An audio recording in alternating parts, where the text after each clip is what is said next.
afternoon, and welcome to a debate for the Massachusetts House of Representatives 31st Middlesex District, which includes Stoneham and Winchester. My name is Lynn Brodsky, representing the League of Women Voters of Winchester, who is presenting this debate.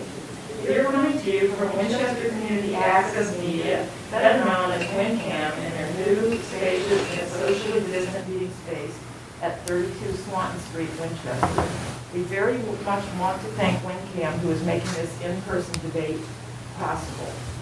Before we introduce the debate participants, we would like to introduce David Gauthier, the Executive Director of WinCam, who will make a few remarks.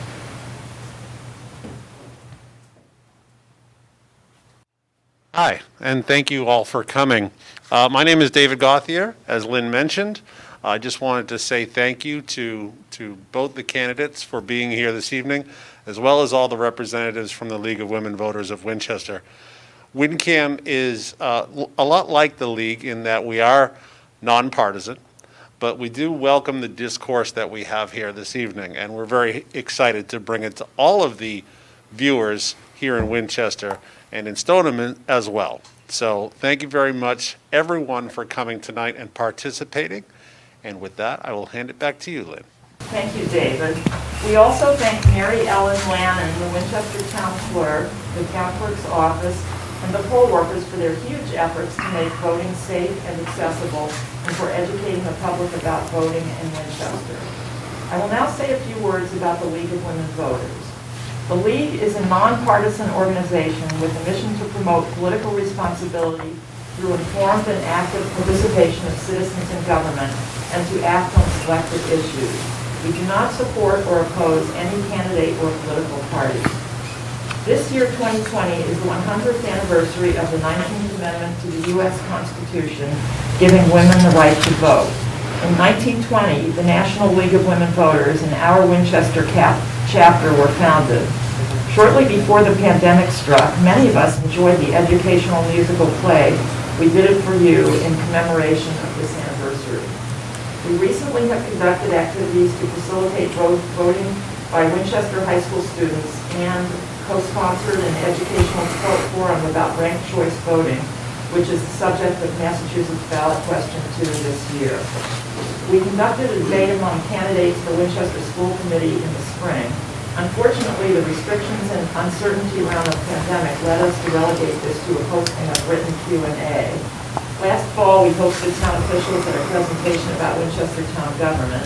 We have co-sponsored events with Winchester Climate Action.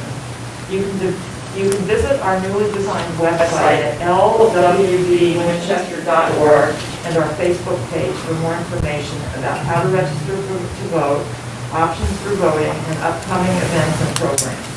If this debate, our online information, and our mission meet your needs or inspire you, we encourage you to donate or become a member.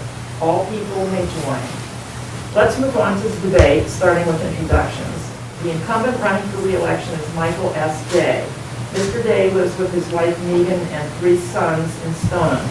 He has served as a representative for the 31st District since 2015, the 31st Middlesex District, since 2015, and has advocated for legislation in areas such as civil rights, mental health and substance abuse, climate change, public education, and local economic development. His committee roles and appointments include the position of Vice Chair of the Joint Committee on the Judiciary, the Joint Committee on Economic Development and Emerging Technologies, the House Committee on Personnel and Administration, and the House Committee on Post Audit and Oversight, which is charged with conducting investigations and auditing the performance of government programs. Elizabeth Harrah is running as an independent candidate for state representative for Winchester and Stoneham. She lives in Winchester with her husband and 2 children. Mrs. Harrah earned a Master's of Public Health Policy and Management from Boston University. She has 15 years of experience in healthcare, including healthcare policy and management and women's health. She worked at a regional health insurance company managing a new information technology claims processing system and planning and overseeing compliance with state and federal regulations related to healthcare portals and Medicare plans. Mrs. Harrah is an accredited breastfeeding counselor. She She teaches classes about breastfeeding and infant care to mothers before and after they give birth. She mentors young women in high school and college in her community. Mrs. Harrah tells us that her healthcare background and the current challenges related to COVID have led her to run for public office at this time. Our debate will now be moderated by Margaret Copey, a member of the League of Women Voters of Lexington, Massachusetts, and a League-trained moderator. Good afternoon. I am Margaret Copey, your League moderator. Questions for the candidates were prepared in advance based on input submitted by the public. The questions were reviewed by a panel of League members for relevance, fairness, balance, and conciseness. The candidates have not seen the questions in advance. Each candidate will have 2 minutes for an opening statement. We will then proceed with the questions, asking as many as time will permit. Each candidate will have up to 90 seconds to respond to a question. After each candidate is given the opportunity to answer a question, they will have up to 30 seconds to rebut the responses. I may, on occasion, allow a second round of rebuttals or ask a follow-up question, depending on how the discussion has gone. Each candidate will have 2 minutes for a closing statement. The timekeeper will hold up a yellow sign when the speaker has 30 seconds left and a red sign when the speaker's time is finished. A random drawing before the debate determined that Mrs. Harrah will answer the first question. The candidates will then take turns answering subsequent questions. The exception to this is that Mr. Day will present his closing statement first. So we will now start with the candidate opening statements, and we will start with Mrs. Harrah. You have 2 minutes. All right, thank you. Thank you for the introduction, and thank you to the League of Women Voters for hosting this debate. As you just heard, I have an extensive background in healthcare. I certainly did not have political career ambitions, so this is all very new to me. My eyes have been open to a lot in a short amount of time. I decided to run in this election after people in town reached out to ask me to consider running because of the need for healthcare experience at the State House, especially given everything going on with the pandemic. Also, my opponent, Mr. Day, was running unopposed, which isn't good for democracy. I was hesitant because I knew I am not a politician and I would have a huge learning curve and financial disadvantage because I'm running as an independent. I'm also a busy mom, actively involved in my community as a mentor, volunteer breastfeeding counselor, and teaching prenatal classes to moms living in the city who are experiencing health disparities and are struggling with a lack of resources and support.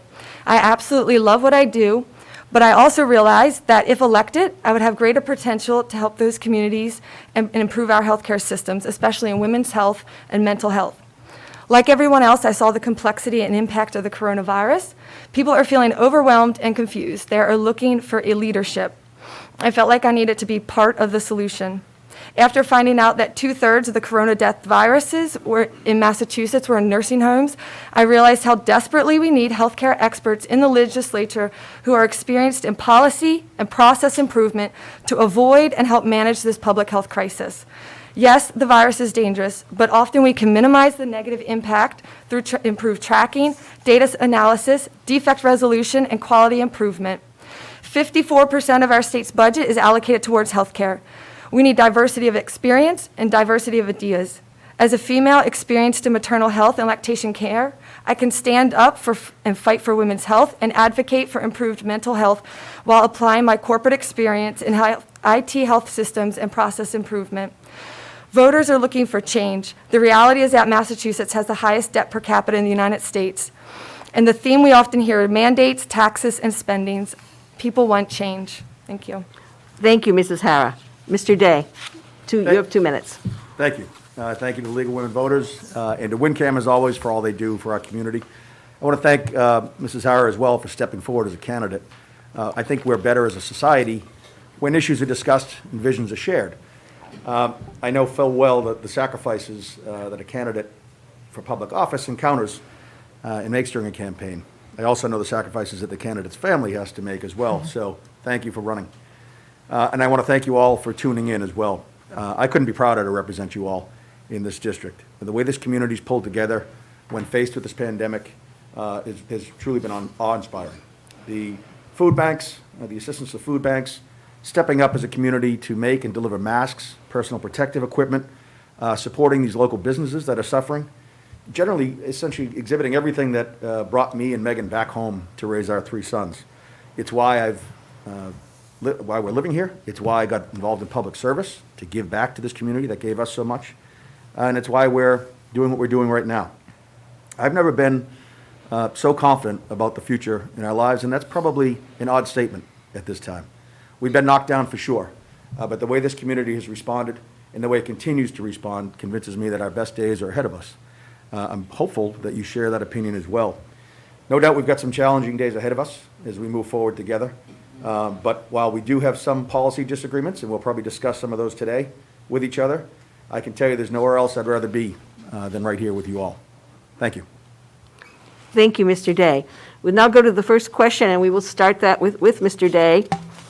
What is the first piece of legislation you will introduce that reflects your core values and that you feel passionate about? And you have 90 seconds. I'm sorry, what was the first piece, or what will be the first piece? What is the first piece that you would, or what will be the first piece? Yeah.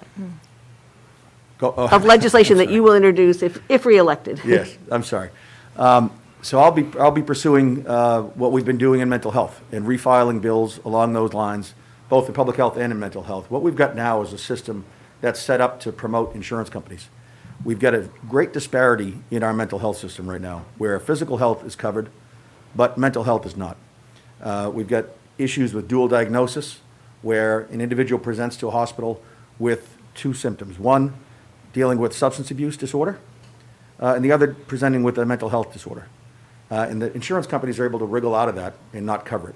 We did a good job this term of covering one of these gaps, which is ghost networks, where insurance companies would put out old directories of individuals who provide mental health services. And families in crisis would have to scour these networks and find that most of the providers in there, didn't provide services any longer. So we required them to remove those, to clean up those directories. Now we've got to take the next step and make sure that what we do moving forward is cover mental health equally with physical health, with public health. That's a big issue for me. It's one of the motivating issues for why I've run. It's one of the motivating issues for why I'm continuing to run. And it'll be one of the issues that I continue to fight for up in the State House. Thank you, Mr. Day. Mrs. Harrah, would you like me to repeat the question? I think I'm all set. Yeah, it's my top Sure. legislative priority. What would be the first, what do you feel passionate about? Yeah, I'm passionate about healthcare. It's a major national issue right now for all the states. There's multiple propositions out there that are trying to address this issue and improve the system. I think we need valuable insight, and I can give that. It's a multifaceted problem, and we need insight into every single variable affecting this problem. When considering policies, we should look at the potential impact to the healthcare system as a whole, from the payer, provider, patient, employer's perspective, as well as the IT infrastructure. This is something where I have extensive background on, and I would like to apply an effective methodology that I think can help tackle this based on my experience in the public and private healthcare sectors. This is big, and there's no one single solution. There's no Band-Aid that's going to magically fix this. It starts with looking at defining the problems, wrapping our hands around the scope, looking at the history of why decisions were made in the first place. Do we have the information that supports it? How was money spent in the past? How did things work? Why or why not? Who are the stakeholders? Are they invited into the problem? Who's taking ownership of the solutions? What are the downstream impacts? Because often we try to solve for one problem and then 3 new problems pop up. And we need to look at the entire process flow, find out what the constraints are, run the cost-benefit analysis. What are the goals? How is it going to get funded? How is it going to get implemented? What are the timelines? Evaluating the performance, making sure there's quality results, the documentation, that there's transparency in all of this. And that's what people want, a fresh perspective to look at it as a whole. Thank you. Yes. Okay, we'll go move on to the next question, and Mrs. Harrah, you will answer this first. Okay. If state revenue is much less than expected as a result of the economic slowdown related to COVID, what will you do or recommend to balance the budget? And please be specific about what government spending you would cut and what additional revenues you would collect. You have 90 seconds. Thank you. Anytime you spend money, there's a cost-benefit analysis. Taxes serve a purpose. There's a time for taxes, and people would be less skeptical if taxes produce the quality results that people are expecting. Otherwise, there's often fraud, waste, mismanagement, lack of transparency. We have the highest debt per capita in the country. And so this is very concerning to voters. We have to balance personal budgets, so I think we also need to balance government budgets. We have taxes, federal aid, and bond bills as a way of a source for revenue. And we need to find either you generate more revenue, you cut costs, or you find more efficient ways to spend your money. There's no one single solution. In the midst of this pandemic, we have to make some serious considerations of trade-offs. We can't have everything we want. COVID is having a huge ripple effect on every facet of our life, and we have to take a hard look. We have to get people support that they need financially. We need to make sure that they have access to the bills can get paid, they have access to healthcare coverage, but this is also a temporary fix. This is not sustainable. We need to make decisions that give people a plan for action. This is wreaking havoc on our economy, people's physical health, mental health due with coping of unemployment and isolation. So it's not often a decision about just costs. There's unintentional consequences, there's trade-offs, and we need to look at that much harder. Thank Yeah, you. okay. Mr. Day, would you like me to repeat the question? I believe it's just relating to the budget. Right. What government spending would you cut, and what additional revenues would you collect to balance the state budget? Thanks. Well, as you probably know, the state budget has a constitutional requirement to be balanced every year. And I just had a meeting this morning with the Ways and Means Chair in the State House, and we've got some serious budget decisions coming up, some serious debate and discussions coming up. We remained in session in the State House. Typically, we go out of session in July of a campaign year so that you don't have the problem of lame duck legislation, individuals who aren't running for re-election passing legislation. We stayed in this year because of the pandemic. And the main reason we stayed in was not only to finish business and to be able to be flexible and respond to new challenges as they present themselves, but also to get the budget done.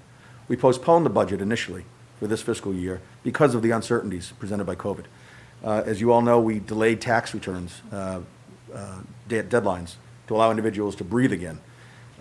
We've expanded unemployment assistance, both traditional and for the gig economy, pandemic unemployment assistance, and that's allowed us to weather this storm better than most states. Initially, we were looking at a $6 to $8 billion hole in our deficit. Right now, it's more likely to be $3 to $5 billion. That's because of the steps we took at the inception of this pandemic. There's a combination of issues we're going to have to deal with. We, in our wisdom in the state, created a rainy day fund. That's at $3.5 billion right now. We could use that to plug this hole entirely. That's not a wise move, I don't think, given that this is going to be a multi-year recovery and a multi-year problem. So we're looking at a couple of different things. One, tapping into that rainy day fund in a responsive manner. Two, tightening the belt on certain programming. And three, one of the approaches I support right now is revisiting the corporate tax structure, which hasn't been adjusted in this state since 1989. And the companies making $1 billion or more are paying the same rate they paid in 1989. That's going to generate hundreds of millions of dollars for our budget bottom line. Will Thank you, help us balance the Mr. budget. Day. Thank you. Thank you. Would you like the opportunity to rebut Mr. Day? Anything I he think said? people are concerned with the gas tax bill that was passed over the summer when we're in the middle of a pandemic. Okay, and Mr. Day? I mean, we're increasing taxes on people, and I think this is a concern. Okay. Okay. No, that's fine. Mr. Day, would you care to speak to that? Yeah, I think that what Ms. Harrah is referring to is the transportation omnibus bill that we passed well before the pandemic struck. That's off the table, obviously, during this time. It's not the time to be taxing individuals. We do have to take a serious look at what we're doing on the infrastructure.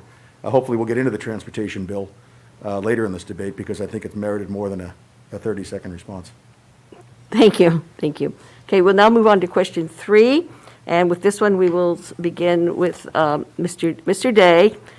According to the U.S. News and World Report 2019 rankings of states, Massachusetts ranks at the top for education, healthcare, and business environment, but near the bottom for income inequality and affordability of housing and other costs of living. What specific actions will you take to improve income inequality and access to affordable housing in Massachusetts? Mr. Day, you have 90 seconds. Thank you. It's a great question because it's dead on. We don't need a report to tell us that's what's happening here. We've got a crisis in Massachusetts for affordable housing. Individuals who grew up in these towns can no longer afford to live in these towns. It's not right, and it's something that we've got to address, and it's something that we are addressing in the legislature. We've just passed a bill supported bipartisanly, by the way. The governor introduced, we worked on it in the House, passed it, now moved it on to the Senate. We're hoping that the conference committee will ultimately pass that. But it requires, it allows towns to get away from that 75% zoning rule, where 3/4 of the population have to vote in favor of zoning changes to improve and increase affordable housing. This bill would bring that level down to 50% to avoid what we call the NIMBY problem, not in my backyard. Individuals who support affordable housing, but they don't want it near them. We trust our towns to make those decisions properly and accurately for themselves. If we don't start increasing our affordable house stock, we're going to lose and continue to lose population. The individuals coming here for college who stay here, individuals who are naturally drawn to Massachusetts, won't be staying here because they can't afford to stay here. Our seniors who built these communities can't afford to stay here as a result of this. I'm a proponent of 40R as well, which is a program that combines tax credits with incentives for both mixed use and commercial buildings in our downtowns where affordable housing can be and should be constructed. And we've got a perfect location here in Winchester, right in downtown, to do that. 40R works. I'm a proponent of it. I continue to advocate for increased funding of it, and I'll continue to push that in our hometowns. Thank you, Mr. Day. Mrs. Harrah, Yeah, as an independent, I think this is where I can form a strategy without influence from special interest groups and weighing their opinions higher than the voters. I think we need to acknowledge the problem. A lot of people would agree that affordable housing is not actually affordable, and it especially impacts those with low income or the elderly. So we need to look at the formula and how that's currently working. Residents need an option, otherwise there is no incentivized to build low-income housing. So it's reasonable to want and to move forward with building low-income housing. Again, it's not very affordable, and that's because it's based off of the local real estate market, which makes it really confusing for people to understand because it sounds nice, but then it's like, okay, what does that actually mean? Well, if you look at a town like Winchester, based off the real estate market, affordable housing is not actually affordable. So concerns from residents are that it disrupts and burdens existing infrastructure, education, and quality of life for all. It decreases in the property value of existing housing and puts a burden on existing resources and infrastructure without adequately contributing to the pool of resources. Right now, the government has to subsidize the developer in order to incentivize the developer so that the developer can build and make some profit on the project. So I think the solution is that we actually need to make affordable housing affordable to the low income, those who are actually low income and elderly, and it needs to be looked at with input from all the experts and those who aren't politically or financially incentivized otherwise. thank you. Mr. Day, would you care to offer rebuttal at this time? No, I'm okay. Go to the next question. Okay. if you- All right, then we will Thank move you. on. Thank you. To the next question. And this one will start with Mrs. Harrah. What action will you take to help the working poor who have been disproportionately and in some cases catastrophically impacted by the economic losses resulting from coronavirus closures? And you have 90 seconds. Thank you. I think we have the benefit of hindsight to see that when the pandemic first broke out, there were a lot of unknowns, and it was appropriate to respond aggressively. Over time, we have seen that these decisions were necessary, but maybe they're no longer sustainable or appropriate response based on outcomes and measurement. Our decisions come with costs, and there's always trade-offs. We don't have endless resources and money. It's difficult, it's a complex decision, it's multifaceted, and it varies on a lot of factors. Yes, it is appropriate to help people initially, and we need a plan of action, but we cannot sustain it. Our economy is feeling the effects of it. It's affecting people's physical and mental health due to trying to cope with unemployment and isolation. It's good that we're providing necessary medical attention, but also the decisions we're making are compounding those medical and healthcare decisions by making things less accessible. We need a plan and we need something in a path forward. It's one thing to help out people, but I think we can't stay here. We can't keep throwing money at this problem unless we have a path forward. We need to open up the economy. We need to do it safely. We need to do it responsibly, because not opening it up is causing disproportionate harm to the socioeconomically disadvantaged communities. We all need to work. We all need to provide for our families, and not everyone has the benefit of working remotely or hiring childcare or tutors or having personal rainy day funds to fall back on. So I think opening up the economy safely and responsibly is how to help those communities and those harmed. Thank you very much. Mr. Day? Thank you. So this is probably the first area of disagreement would have, is that I think it's always appropriate to help people, not just initially. We're facing a crisis that we've never faced before in our lives.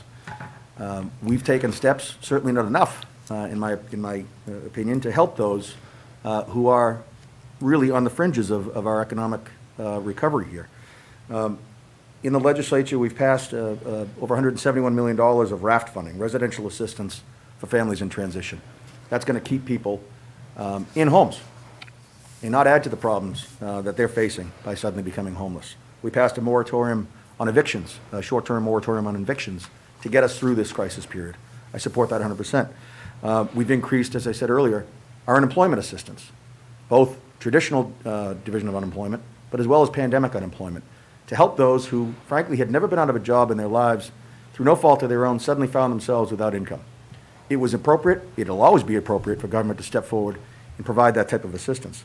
We've done great work, and I think going to do even better work on early education, making sure that those individuals coming from tough circumstances have the ability to keep pace with their classmates and those in their same age group bracket when they get into public schools, ensuring that our public schools are providing equal opportunities for all.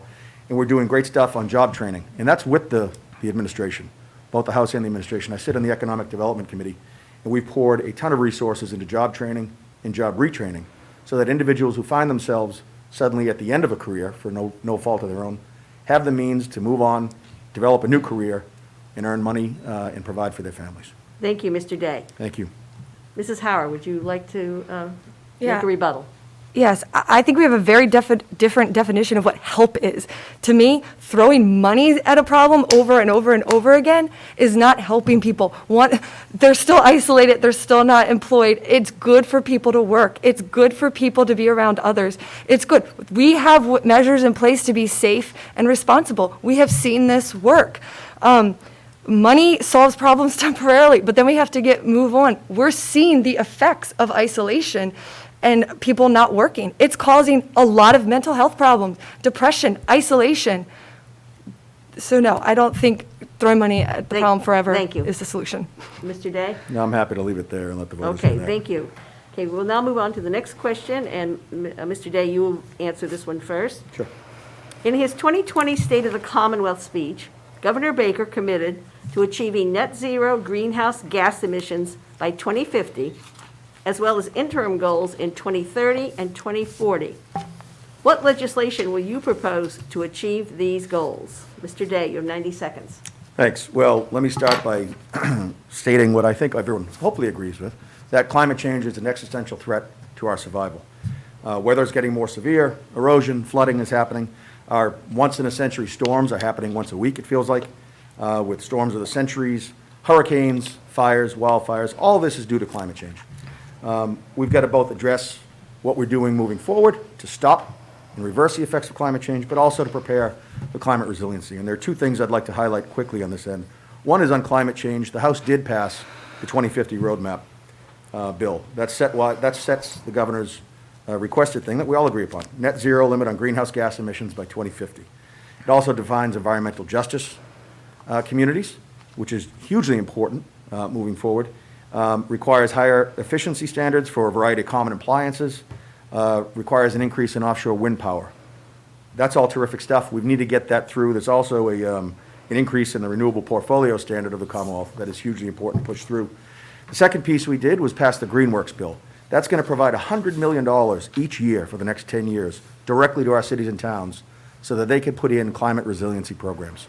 That's where the money belongs. The towns know what they need. So whether it's digging a culvert, whether it's providing new bridges or infrastructure, we let the towns make that decision. My own bill, and I'll wrap up on this, is H750. It's what I introduced. I'm still working on passing this term. That's going to create a sustainable advisory packaging board. It's got the support of both the Mass Municipal Association and environmental groups. It's one of the only bills out there that has that. And it provides assistance to cities and towns dealing with this flood of non-recyclable materials that's literally drowning us and robbing us of our resources. Thank you, Mr. Day. Mrs. Harrah, 90 seconds. Yes. Yes, I agree. I say, as a society, I think we have become wiser and more educated about our resources on this earth and the cause and effect between human behavior and our environment. There are steps we can take to ensure that human behavior values resources and the environment. So people want to know, how do we do it? I know some politicians get excited about taxing people and mandating them.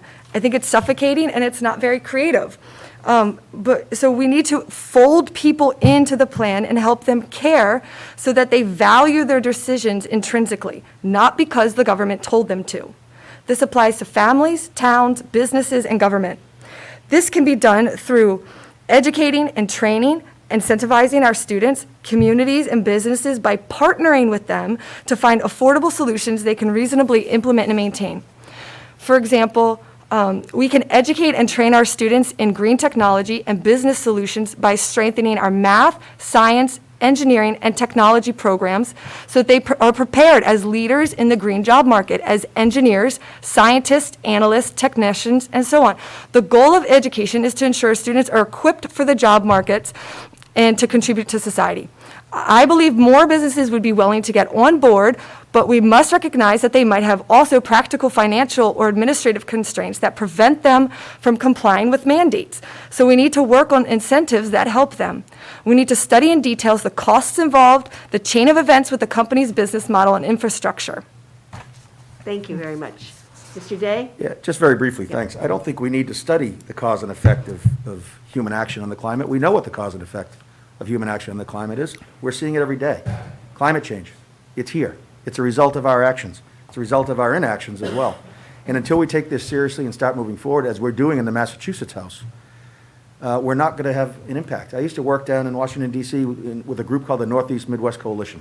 And that was a swath of states from New England down through Michigan, kind of the Rust Belt, the industrial Rust Belt. And we were working on trying to remediate brownfields to make sure that going forward, we weren't leaving polluted lands. These are basic common sense solutions that are both economically feasible, but more importantly, are going to address the climate emergency we're all facing. Thank you, Mr. Day. Mrs. Harrah? Yeah, I think I just want to clarify. I'm not saying we have to study anything new here. I'm in agreement. We've learned a lot, and that's good. And now we have to transfer that information into incentivizing human behaviors. Again, telling people how to do things and telling people what they need to care about, and then mandating and taxing. I don't think it produces the long-term effects that we want. So I think we need to focus more on partnering and educating and equipping people to want those decisions intrinsically. Thank you. Okay, we'll now move on to the next question, and Mrs. Harrah, you will go first this time. What will you do to promote cooperation among legislatures who hold opposing viewpoints? You have 90 seconds. That's a good question. I think I'm part of that solution. I would say as an independent, that again is one of the reasons I got involved with this race. It wasn't an easy decision.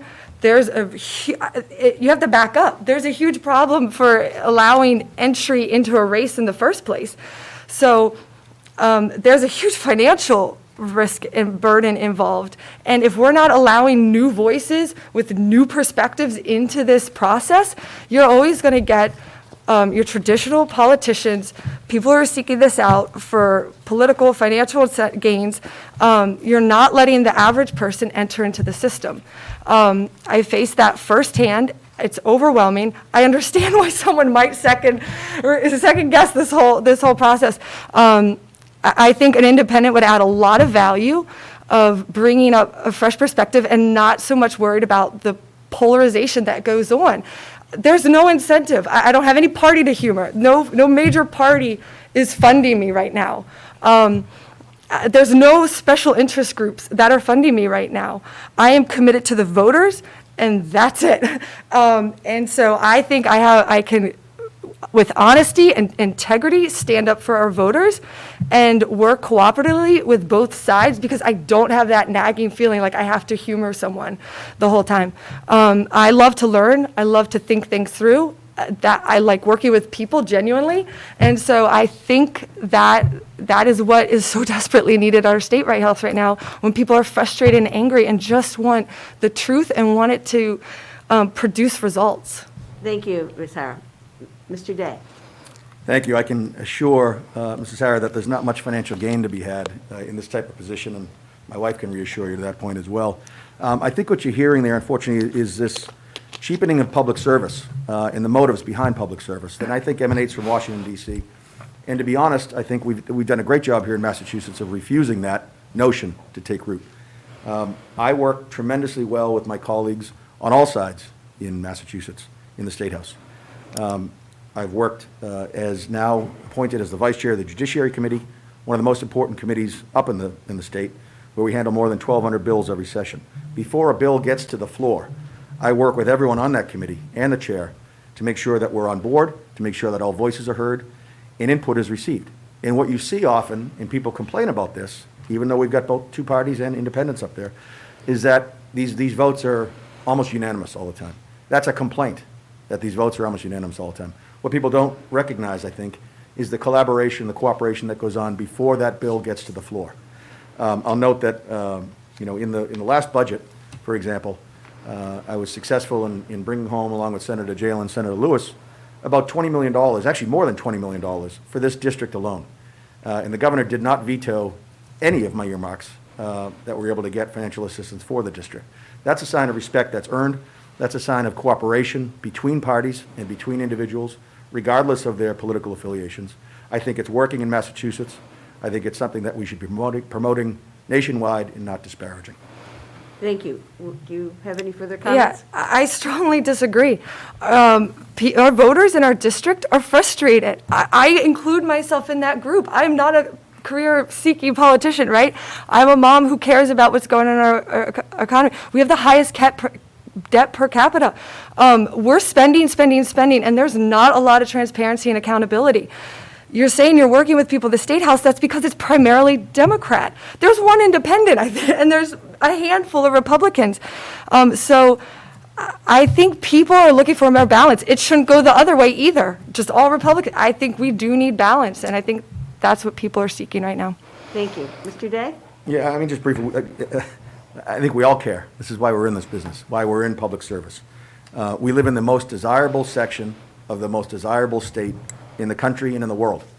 And yes, the cost of living is extraordinarily high. Mm-hmm. What you get for a house here in Winchester, you could buy acres and hundreds of acres out in Montana. There's a reason people want to live here. We have to do a much better job of managing our income disparities, for sure, but you covered it earlier in this debate. We've got the #1 education system in the world. We've got the #1 healthcare system in the world. We've got the lowest incidence of gun violence in the world. There's a reason people want to live in Massachusetts, and it's because the government's working. Thank you. Okay, we now move on to the next question, and Mr. Day, you will go first this time. Will you act to create a nonpartisan congressional redistricting commission tasked with mapping Massachusetts U.S. congressional districts in a way better to reflect the political and demographic diversity of our electorate? In brief, to discontinue the practice of gerrymandering in the Commonwealth. Mr. Day, you have 90 seconds. I guess I'd start by refusing the premise. In the last census in redistricting here in Massachusetts, we received awards for the transparency and the way we drew our districts. They're not gerrymandered in Massachusetts. If you look at, Massachusetts was the origin of the gerrymander, but if you look at other states, you'll see these tortured districts that are drawn to allow incumbent congressmen to retain their seats. That doesn't happen here in Massachusetts, and you're seeing turnover as a result of it. You're seeing the minority-majority district that Congresswoman Presley captured as a result of that. That's a natural result of proper districting.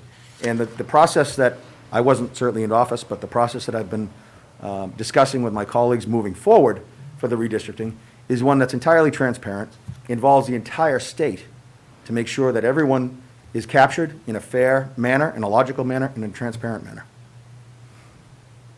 Thank you. Mrs. Harrah?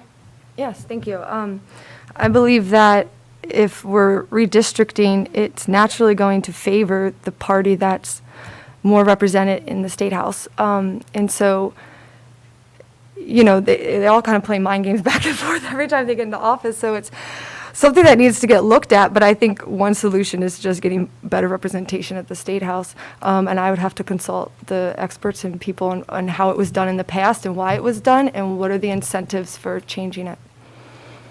Thank you. Mr. Day, do you have a rebuttal? No. No? Thank you. Okay. Okay, we will now go on to the next question, and Mrs. Harrah, you will go first. To what degree do you think the state should issue public health mandates for individuals in response to COVID or other public health hazards, such as flu vaccine requirements for children to attend school, requirements for masks in public places, business closures, and limiting the size of public and private gatherings? You have 90 seconds. All right, that's a loaded question. So it sounds like, right, healthcare in general, or healthcare response to COVID and how we're responding. I heard one thing about mandatory immunizations. I think regarding that topic, parents need to be able to make informed decisions about their children's body and their health. Whenever there is a risk involved, we need to inform people. I'm not sure about the efficacy of this decision, just like one might argue that regarding a woman's body, my body, my choice, you could see why someone might argue that my body, my choice regarding mandated vaccines. So I think that parents have a strong opinion on that, and they're not in favor of immunizations because it's difficult to see the efficacy and the correlation between that and the COVID right now. And I'm sorry, what was the other question? Well, the rest of that question was about requirements for masks in public places, business closures, and limiting the size of public and private gatherings. Okay, so for masks, I think, again, going back to, it was reasonable for the steps taken initially at the beginning of this. There was a lot of unknown. People are willing to cooperate and give up a lot of, the rights initially to see how do we approach this. Our government did a good job putting out a plan and saying, here's a phased-in approach to reopen. So now we look at the data, we look at the statistics, we follow the results and say, how can we move beyond this? I think that's what people want in terms of reopening. We need to reopen. Again, there was a temporary solution for putting money and supporting people and giving them access to stuff, and now we need to find a path forward and get people back working, opening the economy. Thank you. Thank you. Mr. Day. Thank you. Well, initially, obviously, we had never dealt with anything like this before. This virus that came, I was infected with it early. I was one of the few individuals, not few, unfortunately, one of the very early individuals to deal with COVID. We didn't know what it was. We still don't have a full grasp as to what it is and what its long-term ramifications are. So I think the initial response was certainly merited. Make sure that we preserve public health and public safety as much as possible, and that meant shutting down what we were doing until we got a grasp on what this thing was. We've got to follow the science here. The politicization of masks is crazy to me. We follow the science. As a public health expert, I'm sure Mrs. Harrah would agree. We follow the science here. Masks work. That's why we're wearing them here at this debate. The fact that people are claiming they have a constitutional right not to wear a mask boggles my mind. And again, I think it emanates from Washington, D.C., unfortunately from this administration. That's not leading by example. You don't have a constitutional right to put others' health at risk, period. And so whether that requires a mandate as far as a mask wearing goes or not, I hope not. I think our towns have done a great job with that, with the mask wearing. You do see some outliers, of course. You can have outliers in any situation there. But we've got to follow the science here. The spacing, the staged reopening of our economy is the right thing to do. I equate it to a pressure valve. We open it up. If there's a blossom of infections that we can trace, and now that we have a handle on this, we close that back down until we get a handle on it. That's how we have to move forward. Thank you. Mrs. Harrah, would you like to rebut that? Yeah, well, I think we're kind of on the same page, but I can understand people's frustrations and why there seems to be data and science for any opinion you want, and you can justify anything you want. And I think that's where the confusion comes from, is that we throw out in the name of science and this, and it's not quite clear what science is the most accurate or the most tested and holistic. And so I think that's what adds to the frustration. But I think all of this sometimes sidesteps the deeper issue here, and that's that 2/3 of deaths are in nursing homes, and we haven't strongly addressed those issues and putting the elderly at risk. And I think there's been some mismanagement there. People are asking for questions. People want to know. That's where the hurt has been the most and the impact, and I think that's where we need to focus our energy and time in looking into. Thank you. Yeah, Mr. just Day? briefly, there's no such thing as alternate facts. There's no this set of facts, that set of facts. There's scientific facts. And the politicization, I have trouble with that word, of science, again, has put a pallor on what we accept as facts. There are facts. Masks work. That's not debatable.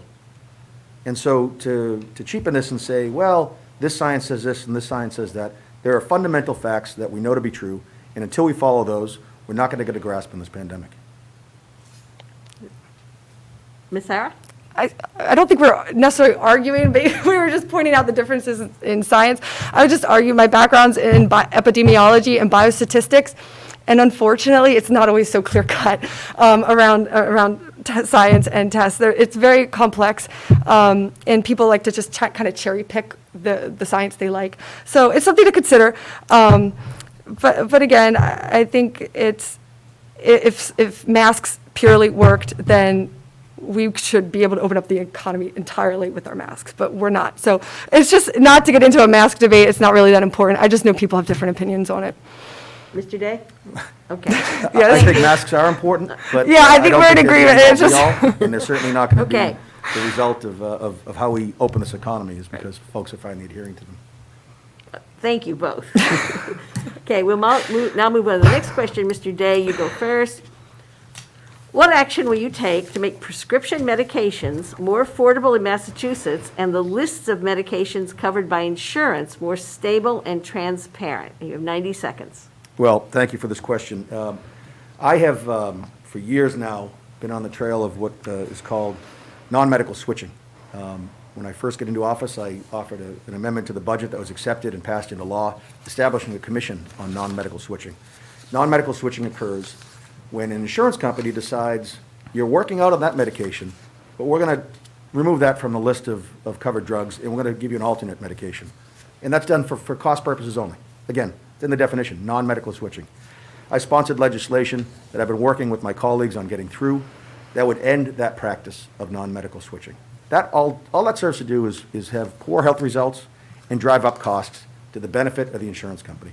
I've also filed and pursuing legislation regarding step therapy. This again, what the insurance company thinks it's saving money, what it's doing is it requires individuals, and think about this for a second, it requires individuals to fail first on medication, not that the physician prescribed, but that the insurance company deems affordable. So you get prescribed a certain medication, the insurance company says, nope, we're going to put you on this medication. If you fail on that medication, then you can go to your prescribed medication. That has to happen 3 times. 3 fail firsts before you get covered by medication. It's bad health results, it's bad money, and it's a bad decision by the insurance company. Those are 2 pieces right there that would save us money, make drugs more affordable, and make courses of treatment more efficacious for all patients.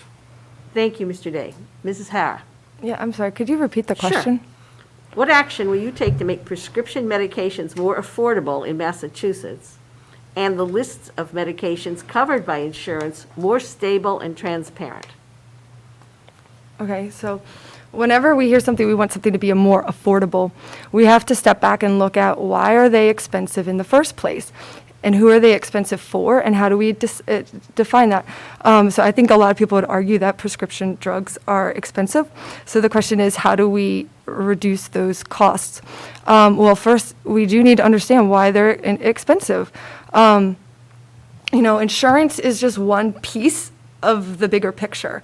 They're the provider. It's how reimbursement is set up, how they work with the providers, the patient's needs, and their ability, and how much how much we cover. And so when it's a coverage issue, yes, we need to work with insurance. I don't think we need to alienate them. I think we need to partner with them and understand why costs are the way they are. They would probably say costs are the way they are because of so-and-so. And so you kind of have to follow the trail. And I think partnering and bringing them in is part of the solution. I also think we need improved communication and documentation between healthcare providers so they can monitor the health and well-being of their patients. We have a lot of people on prescription drugs. We have to take a step back and again, look, like, why are we on so many drugs? What's going on here?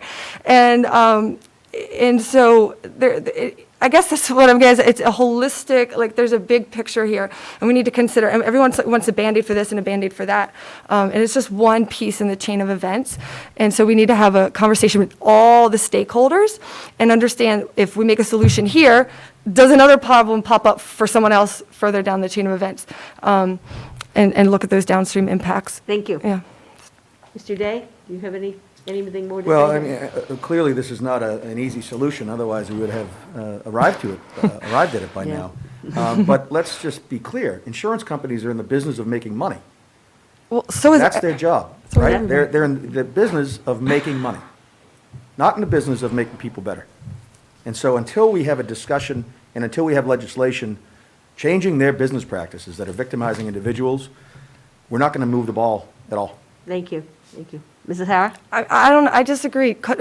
Picking one person out of the chain of events of healthcare and saying, you're the problem, I mean, you're just alienating them. I don't think that you're folding them into the solution. You can yes, they're incentivized by profit. Pretty much most businesses are. Now, you could argue if that's fair and ethical and all this stuff when it comes to people's health, but so are providers are in it to make business money. Hospitals are in it to make money. So I don't know if that's a strong argument. I really think we need to fold them into the solution and partner with them.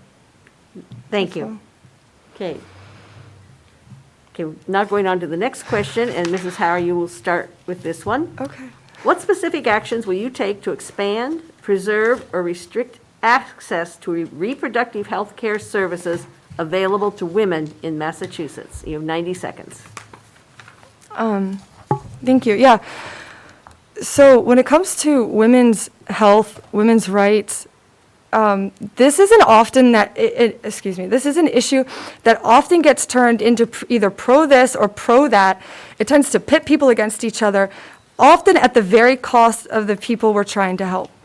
The government has an opportunity to boldly stand up for women's rights and show that they truly care about women's health. If you really want to empower women, you equip them with the information and the support they need to make informed decisions impacting their short-term, long-term, mental, and physical health. I have been counseling women for years who are impacted by this very situation regarding abortion, reproductive rights, all that. Every woman's situation is unique, and we must respect that and seek ways to support them. This issue crosses all races, background, education, and socioeconomic status. I feel that there is a lack of counseling for women to make the decision around abortion or not. I feel like there is a lack of counseling and resources to support women who do decide to continue with a pregnancy. And I feel like there is a lack of counseling and support for women who have made the decision to follow through with an abortion. There are a lot of women suffering in silence with the decisions they've made. I believe that we need to ensure that all women have access to information, education, resources, and counseling to make informed decisions about their bodies, their health, and their future. We need less government and more peer-to-peer counseling, mentoring, volunteer-based support systems that are accessible to people directly in the community without barriers to access. Thank you. Mr. Day? So I think this is a fundamental position is important to be clear in this campaign as well as anyone running for public office. I support and will always defend a woman's right to make her own reproductive decisions, period, to decide what she's going to do with her body. Looks like it's going to be more important than ever now with the Supreme Court that looks very likely to be on the path of overturning Roe versus Wade. That will then send the issue back to the states. And I can tell you that won't happen here in Massachusetts. I trust women to make their own decisions. I don't trust government to make decisions for women on their own reproductive health decisions. I think that's a fundamental position. I didn't hear it articulated clearly from Mrs. Harrah. Keep the state out of a woman's body, period. Mrs. Harrah? do you That's have- fine. I mean, we say that we've kept the government out, but we haven't. There are abortion clinics who are offering a service that's harming women's bodies, and they don't know it. We don't even have to get to the body part. Women are suffering in silence because of these decisions that they can and cannot make regarding their reproductive rights. I think there is a lack of counseling and support for women to make an informed decision when they're saying, oh yeah, you can make whatever decision you want about your health and your rights, and by the way, you can get access to whatever intervention you want. We need quality counseling that involves compassionate care through empathy, listening, encouraging, and supporting by building open, honest relationships with women. We need to walk alongside of them and understand what goes into making decisions about their body and making sure they have enough information. Thank you, Mrs. Harrah. Mr. Day? It seems to be a fairly artful dodge there on the issue. I struggle, I guess, that women are struggling because they're given the ability to make decisions about their own freedom. This is so insensitive. They are struggling. Okay, I think we've agreed to disagree on this. Well, okay, Okay, yes. go ahead. We do disagree, but I don't think we need to dismiss it and say it comes down to a matter of do this or don't do this, pro this or pro that. We have an opportunity to support women in how they make those decisions because it is a health care issue. It is a mental health care issue. If we're going to say that we care about health care, we're going to say we care about mental health, we need to meet women where they are before they make decisions that have these impacts. So I would like to jump in here and just ask you a question. You keep talking about counseling and supporting. So in other words, you would support funding for counseling? That's a good question. I believe I work with several organizations. They can be nonprofit. They don't have to necessarily be funded through the government that offer peer-to-peer counseling. A lot of it is volunteer-based. There are people that want to commit their time and energy into walking alongside women because they've experienced it themselves or they know someone who has. I don't believe that government has to be the one funding or solving the problem. Okay, I think I understand what you're saying now. Okay, you're really objecting to government funding of these programs. I think government funding, but also government's giving access and encouraging, seeking out opportunities for abortions and saying, you can do whatever you want. Well, sure. I mean, if you want to give people access to health, to things like that, I think we need to find ways Sure. to Yep. support, Well- make sure they have information to make informed decisions about I'm gonna healthcare. Throw in one more thing for both of you, because neither one of you mentioned this. Could I just address Yeah. that statement that government is encouraging and seeking out opportunities for abortion? That's anathema to what we do in government. We don't encourage or seek out opportunities for abortion. We provide access, we remove barriers, and we certainly provide access to counseling. There's no encouragement of abortion. That's a I phrase disagree. that I've never heard before, thank you. When women have access to abortion clinics and it's fully funded through insurance, I would say you're making it pretty accessible. We sure are making it accessible. I would think this is where Making people would allowing argue women and to make their say, own you're decisions making it very with access." accessible, Wait, but wait. you're not offering ways for women to feel informed about those decisions. I disagree. I do not think there's enough counseling. I do not think there's support and comfort being reached out to this women. Women are suffering in silence. Depression, suicide, the shame, the guilt. There are so many women going through this, and I think we're just giving, it's like, say, do whatever you want, and then we'll see how it affects you later at the cost of healthcare and mental health.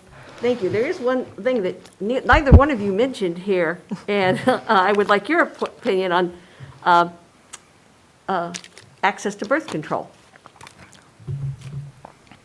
Do you approve? Do you think that women should have access to birth control so that they don't have to have abortions? I mean, I know when you say birth control, that can imply several different things in it, when and No, and it where. implies one thing, the Well, I mean, there's like the. Preventing pregnancy. There's like the Plan P, the Plan B thing, there's the actual abortion pill, there's other, and then No, there's no, just. no. I'm not, No, no. sorry. Oh, I'm sorry. I thought when I was talking about birth control, I was talking about the preventing pregnancies so that you don't get to that next step of having to decide about an abortion. Oh, How do okay. you feel about about providing birth control? I think that women can make an informed decision about whether they want to take birth control. Okay. Mr. Day? Of course they should. It's reproductive freedom, it's healthcare. Okay. I mean, I think that's the first step we should be taking, not the second step, but that's neither here nor there. Thank you. I think we'll move on to the next question here, and we will start with Mr. Day. How will you address the disproportionate impact that the criminal justice system, from policing to prosecution to incarceration, has on people of color, especially black people? Mr. Day, you have 90 seconds. Well, thank you. We've certainly taken great steps here in Massachusetts, I think. In my last term, we passed criminal justice reform, which was well overdue, a monumental move forward here in Massachusetts to address structural inequities in our criminal justice system. And that ran the gamut from the initial arrest, investigation arrest, all the way through charging, post-conviction, parole, bail, you name it, we touched it in a massive bill that's now served as a model for the nation. The federal government has picked up aspects of it. Other states have certainly taken Massachusetts' lead and implemented their own criminal justice reform measures. We certainly also have a long way to go in what we're doing on criminal justice reform. I think that with respect to police reform specifically, there's a false dichotomy here that's been, again, been pushed from the president, but somehow now seeped into this campaign, that you're either in favor of standing with law enforcement or you're in favor of supporting social change. It's not an either or. And what we did in the House bill on police reform was a very measured approach. We passed a modernization of our law enforcement agencies of Massachusetts, something that law enforcement professionals asked for, that the governor introduced. We were one of only 4 states that did not have a statewide certification system in place. So we did a few things. We increased funding and training for our officers. We required that the training standards be standardized across Massachusetts, no matter what city or town you work for. We required that the code of conduct and discipline for officers be uniform in Massachusetts, no matter what city or town you work for. We banned abusive practices not taught here in Massachusetts. Chokeholds, shooting at vehicles that are moving away without harm to others, or placing others in imminent harm. These are things that our officers don't do. We ban those, make sure that they don't come back. Our officers aren't taught that. We don't allow them to practice that. And finally, we increased the professionalization and oversight and added a layer of independence to it so that when our internal affairs comes back in our cities and towns and makes a decision on a police abuse claim, that then gets referred to a statewide agency that makes sure that the rules set by our law enforcement police professionals are followed by our law enforcement professionals. Thank you, Mr. Day. That was a rather lengthy answer there. Mrs. Harrah. This is probably one of the more important issues. I know that, so I understand. Yeah, I agree. Policing and racial injustices are an important topic in our country right now, and I recognize that there are many people hurting in the Black community, and we need to stop and we need to listen to their voices. When any community or group of people is hurting, we need to pause and listen and see if we can seek out solutions or to better understand their concerns. I think right now people are just really, they're hurt, they're confused, they're frustrated, there's fear involved, there's doubt. And I know that a lot of people feel that this recent piece of legislation is misleading. It was poorly constructed and won't necessarily produce the results that people are expecting. There's a potential that there's unintended consequences that show up. How so? I would say right now recruiting is at an all-time low in Massachusetts. Many police officers feel that the morale is low. People are looking to exit. Retention is going to be a problem. This strains our workforce and existing officers, and it perpetuates the cycle. The bill removes qualified immunity, which is something that is very concerning to our police officers. We're not sure how people are going to benefit from that and how the community would actually benefit from that. These things become a deterrent for people wanting to go into the police force. This bill claims to improve training and certification, which is good. You want to hold people accountable and enforce transparency, but I think people sense that transparency and accountability was lacking in this bill. There was a lack of public debate about it around the legislative process, and it's not clear what the projected costs are to the community, the projected impacts to recruiting police officers, and the projected reduction in outcomes such as the death, injuries, and incidents and complaints that people are currently saying about the police departments. Thank you, Mrs. Harrah. Mr. Day? Yeah, I think Mrs. Harrah may be referring to the Senate bill, because the House bill that I worked on and helped to pass didn't include a rollback on qualified immunity. The House bill says if you commit an offense that results in your decertification, your removal from the police force, if you commit that offense because that act was so violative of your duties, you don't get to then claim that that act was performed in the normal course of your duties. That's what the House bill does. So that's the piece on qualified immunity that we do in the House. I think there is, and I think we do in the House, both improve who we are as a people in society, as well as support our law enforcement officials with uniform training, uniform certification, and uniform discipline across the state, so that it doesn't matter what city or town you're in. That's not going to determine what level of discipline or non-discipline or training you receive as a law enforcement officer. Mrs. Harrah? Just to clarify, because I know you're saying it's in the Senate bill, so right now the bills are together in committee, and so the final piece of legislation, are you telling me that, can you guarantee that you won't support, will you support a bill if it removes qualified immunities for our police officers? Well, I can tell you, I can guarantee that that bill won't come out with qualified immunity as the Senate's written in it. We took a vote in the House, 23 out of 160 supported the imposition of qualified immunity in that bill. We've in the House, taken a decision to study that bill, to study qualified immunity. It's a constitutional niche issue. It's one I can get into. I'm happy to go through the history of it, but to probably bore and gloss over a lot of folks. We decided that that's too important to put into this bill right now.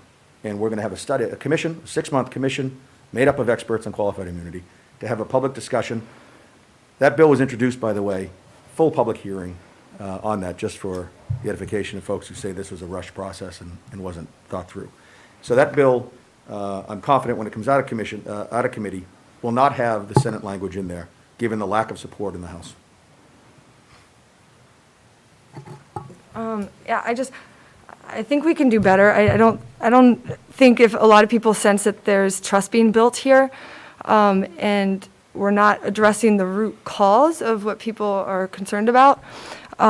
I think there's more common ground on this topic than people realize, in that, police officers and communities want to ensure safe and trusting relationships with each other. So how do we do that?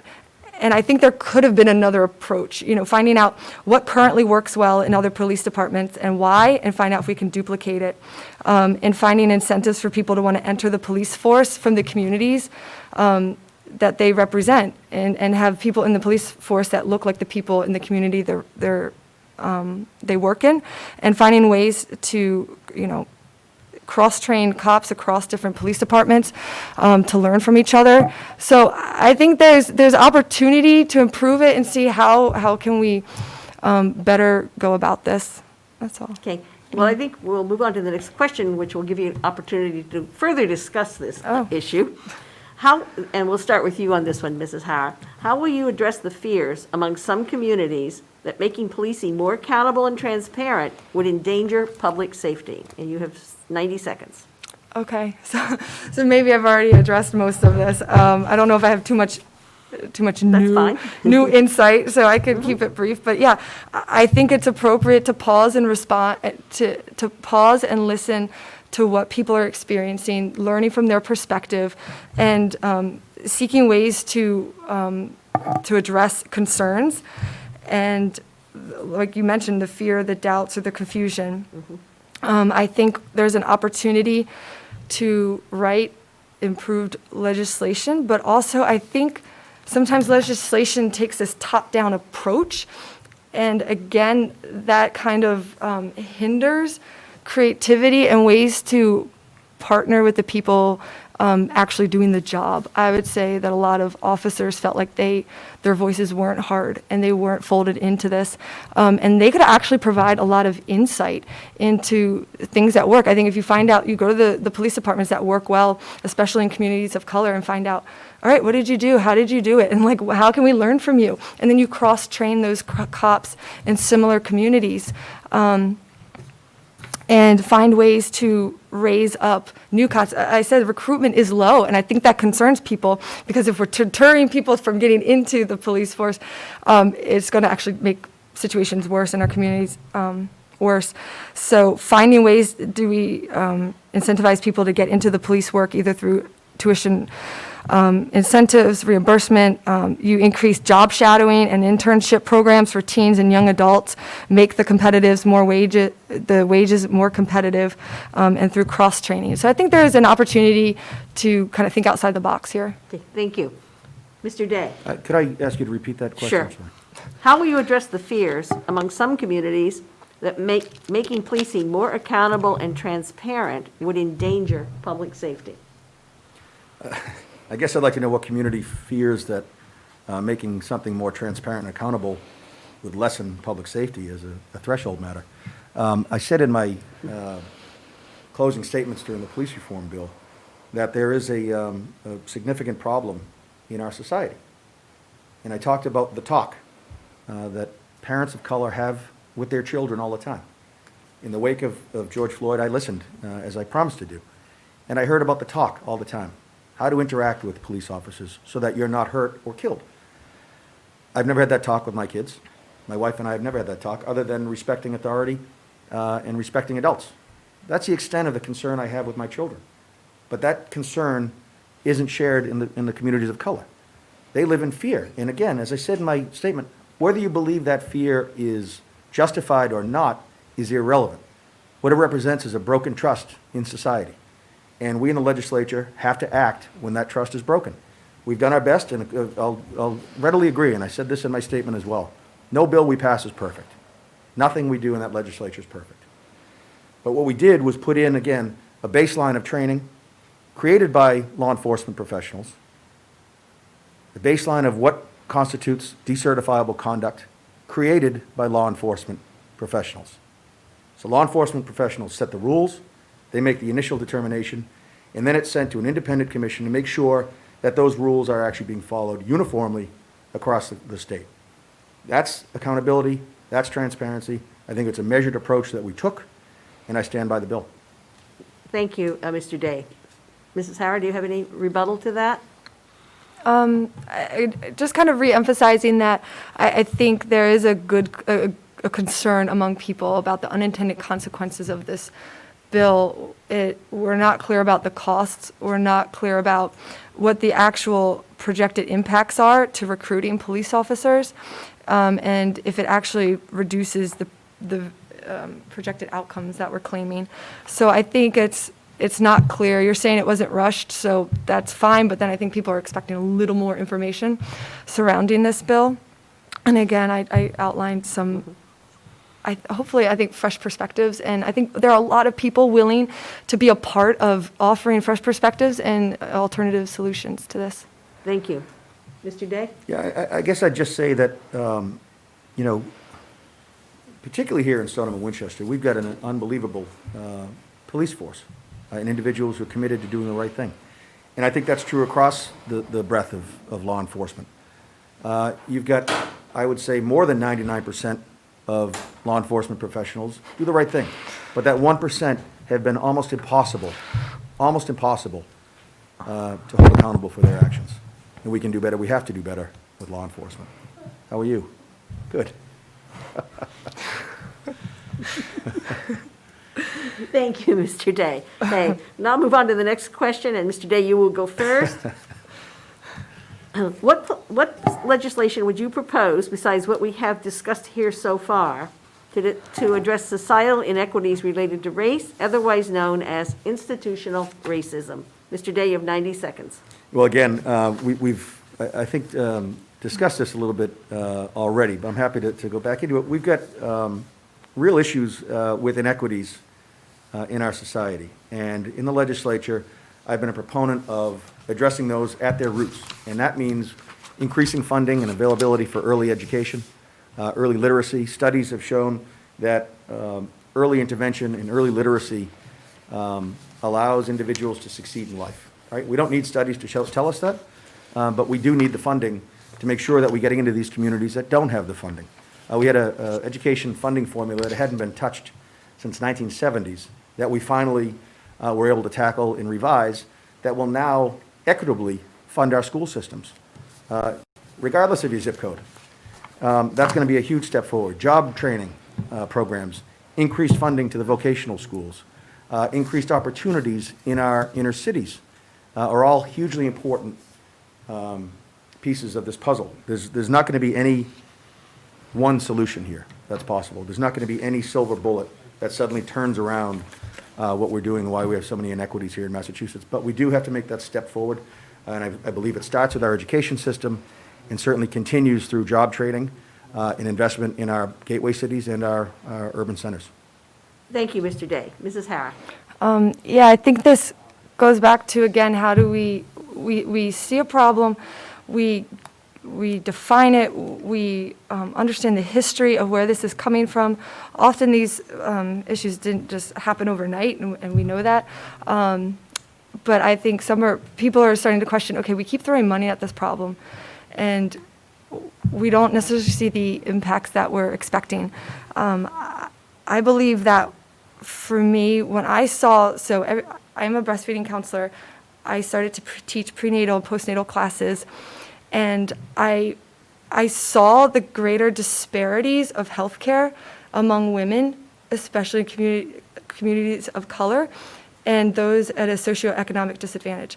I saw that, and the more I saw it, the more I wanted to be a part of the solution. And I believe that we need people who want to step up in their communities and volunteer and offer peer-to-peer support groups and walk alongside women who, regardless of their income, regardless of their race, or regardless of their background, to meet those needs. And I think that the closer you are in relationships to meeting those people's needs, the better it sets the tone of the environment, of the community. And this there's a lot of data to back it up that this makes for better communities when there's a sense of neighbors helping neighbors, people building relationships. And so you can either have a top-down approach or you can have a bottom-up approach. Thank you. May I just Yes, jump in for a Mr. moment here? I just Day? want to applaud Mrs. Harrah for her work in this area and do that sincerely. We in the House, we know that there's an alarming disparity in maternal mortality rates based on the color of your skin. It's people of color die at an alarmingly high rate, either in pregnancy or within 1 year after their pregnancy. We passed a law, I shouldn't say that. The House passed a bill, hopefully the Senate will follow suit and pass their own version, and we'll get that thing done. That's going to examine these barriers to access for people of color, access to prenatal and postpartum care, quality of care, affordability and access of birthing centers and medical homes, as well as cultural competencies in those. So that hopefully will get through this session, and we can start to fundamentally address the root cause of these issues. Mrs. Harrah? Yeah, and I think this is another strong argument for why I can contribute a new perspective and a lot of insight, is that I understand from the bottom up that the need for relationships and through peer groups and volunteer organizations and that compassionate care of relationships. But I also am able to offer that perspective of the business world, the corporate mindset that says, how do we wrap our hands around this problem? How do we look at how we're spending money? What are the costs involved? What are the trade-offs? What are the benefits? How do we measure this? How do we track it? Is it accountable? Is it transparent? Is it producing the results we want? Okay, thank you. Okay, the next question, and with this next question, we will start with you, Mrs. Harrah. COVID-19 has meant that the scope of public education has not been as broad as before the pandemic. What action will you take to remedy this now and to recoup these educational losses in the future? You have 90 seconds. Thank you. Yeah, so right now, parents and teachers are mostly concerned with the effects COVID is having on the quality of their children's education, as well as their access to additional services and support that schools offer.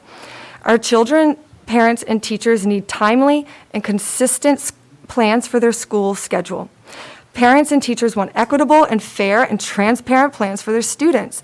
And we want an approach that is producing results for our children. We need our kids and teachers to return safely to school. Why? because the current solution is having an extremely negative impact on our children's learning, and especially affecting communities that are more socioeconomically disadvantaged. It's not equitable. We must look at this holistically. This is not just an education issue in terms of academics. Schools are safe places. They are the front line for reporting abuse. They provide meals. They provide access to technology. They provide after-school care. A lot of those communities do not have resources to hire tutors and childcare when their children aren't in school and the parents need to work. Isolation and keeping children home and not in schools that are opening safely and responsibly. This has led to an increase in depression, stress, anxiety, loneliness, isolation, which in turn leads to destructive behavior, self-harm, abuse, or worse. We can see that mental health concerns are rising. Not only are our children affected, but also the family units and support systems. So I think this is an opportunity to say, you know, our schools matter. Children depend and thrive on structure. They learn responsibility, commitment, dedication, and perseverance. And I think we can do this by opening up our schools safely. Thank you, Mrs. Harrah. Mr. Day? Thank you. My wife and I are the parents of a high school freshman, a seventh grader in middle school, and a second grader in elementary school. So I share the frustrations and the challenges we're all facing where we are right now in our education setting. I know our children will do better full-time in school. And I can tell you I'm working towards that end as quickly as possible to make sure that they can do so safely. But until then, until we turn that corner and can guarantee their safety and the safety of their teachers and the safety of administrators and parents, until then, we're working hard to improve hybrid schooling. It's not the best. I share it. But it's what we have right now, remote learning. We're doing that by diverting millions of dollars into our schools. Go right ahead.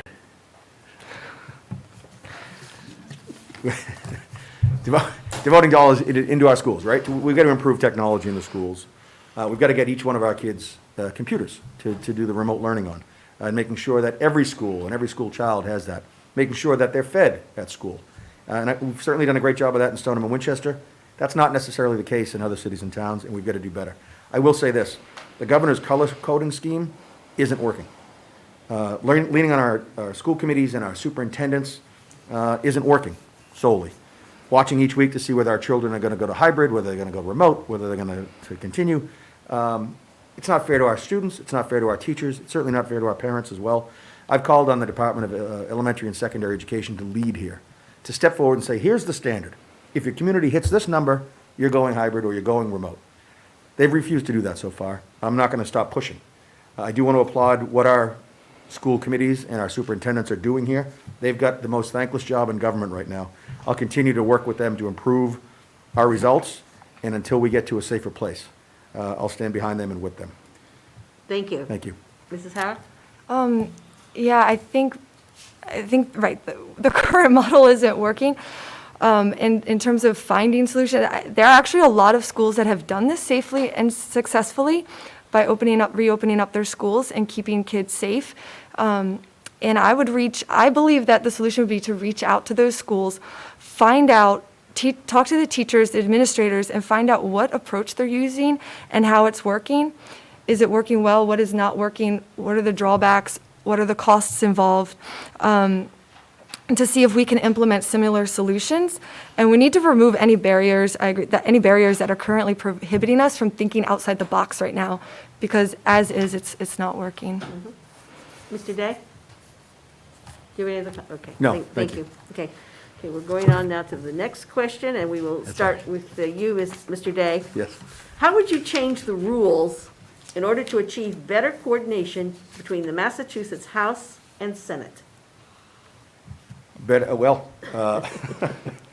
kind of an inside baseball question, but the rules are set up, well, let me back up. We've got two co-equal branches of the legislature, the House and the Senate. We each operate by our own set of rules, and then we agree upon joint rules moving forward. We do that at the beginning of each session. Rules can be suspended as necessary. But what we've done, I think, is working right now. We've got House committees, we've got joint committees. When the joint committees move forward, we've actually expedited what I call moving day, the day by which all bills either have to be discharged favorably or unfavorably. They've got to have an action taken by committee. That enables what we're seeing now, the conference committees, to do their work. So when the House passes a bill, it sends it across to the Senate or vice versa. That other chamber passes their bill. They then have to conference and make up the differences between the two bills. That's the conference committee. So you heard early discussion about the police reform bill. Two wildly different bills on what they accomplish. The Senate passed their bill, sent it across to us. We passed ours. That bill is now in conference. They're trying to iron out some of the differences between the two bills. The system works as is, I believe. It can certainly be improved in certain respects. The communication, I believe, can be improved. But I think overall, you're seeing a Massachusetts that works, and you're seeing the results in the rankings that we have across the nation. Thank you, Mr. Day. Mrs. Harrah? Can you repeat the question, Sure. please? How would you change the rules of the Massachusetts legislature in order to achieve better coordination between the Massachusetts House and Senate? Yes, I agree. This is a sort of an inside question. I do not have personal experience, so I can only speculate. I don't know, I couldn't argue one way or the other of how we should change them and why we should change them.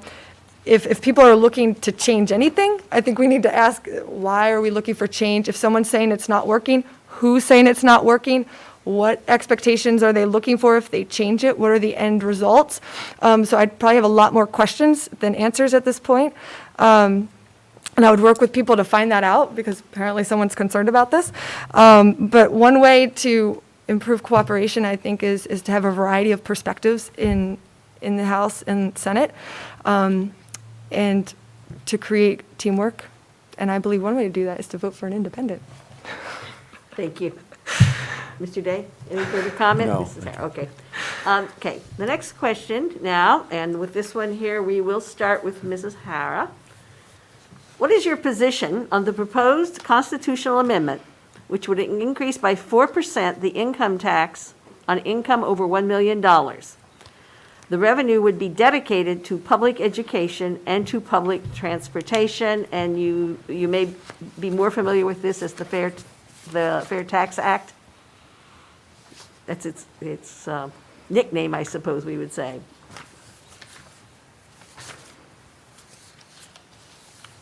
Sorry, could you repeat the question? Sure.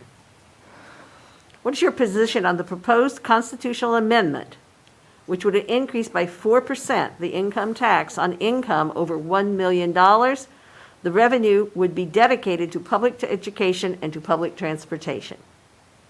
Okay, I mean, I hear the word tax, and do you want to increase tax? Anytime you hear this, you're saying, okay, well, how is the money currently being spent?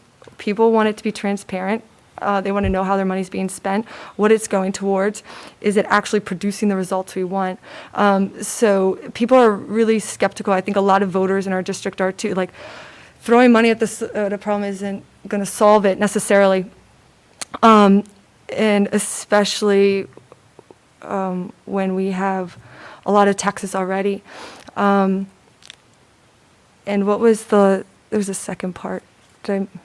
Oh, I said you may have heard this referred to as the Fair Tax Amendment. That's its common name. It's a Okay. constitutional amendment that will not be on the ballot this year, but possibly will be on next year, or the next 2 Okay. years, actually. Okay. It's being proposed, it's been talked about. I'm sorry, I'd have to ask the question one more time. I don't Sure. think I'm sorry. Yeah.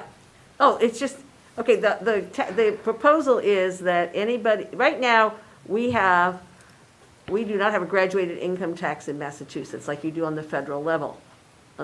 Everybody pays the same amount, even people making $1 million a year. So anything you make over $1 million would be taxed at 4%, not your whole, you get an additional tax. It's like a graduated income tax.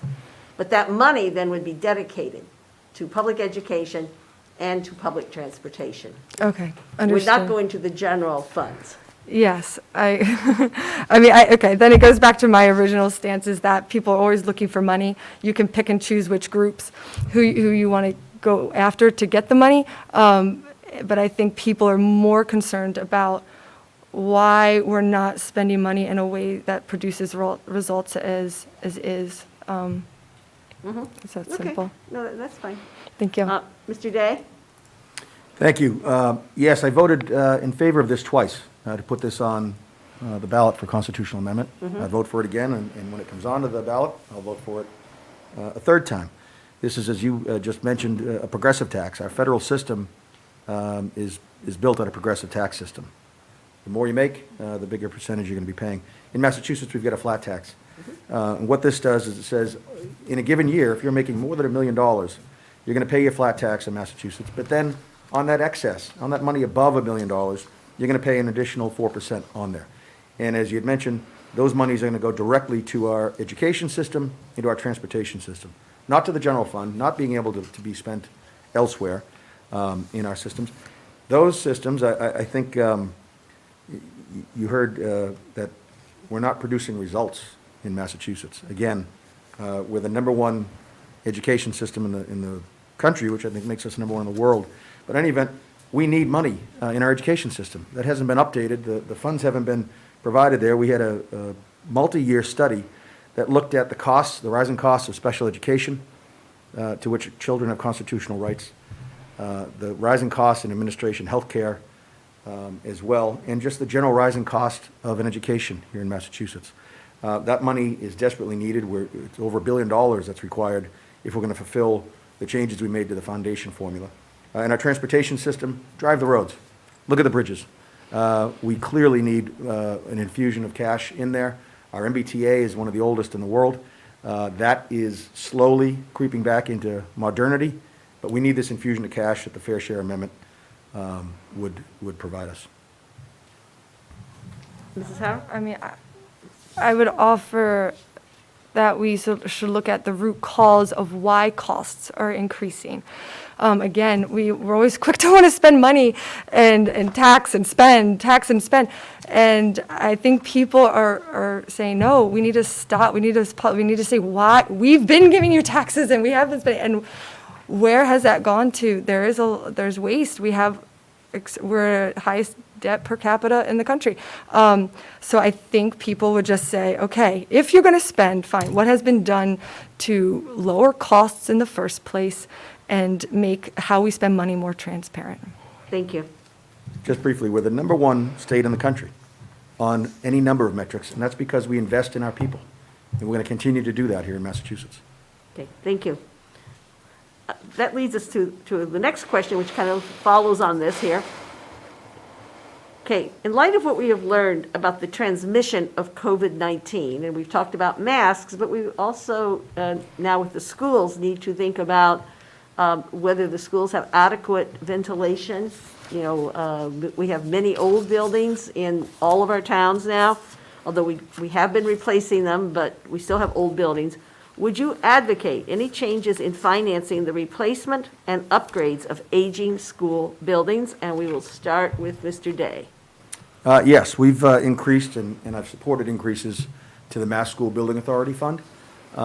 We've increased that every budget that I've been in office, and I'm going to continue to push for that. And you've seen the results here in towns. We've got a new Winchester High School. We've got a new VO.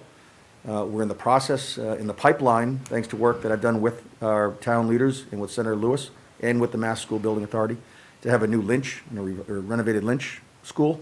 Over in Stoneham, new middle school. And we're now in the pipeline and progressing quickly to the renovation of a new high school. These buildings are aged. We're the oldest area of the country.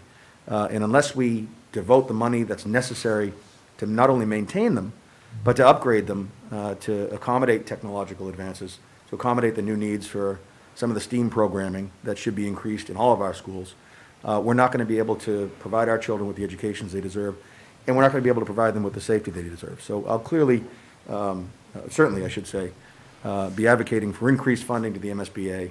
It's going to help Stoneham and Winchester directly, but it's also going to help the children of Massachusetts. Thank you. Mrs. Harrah.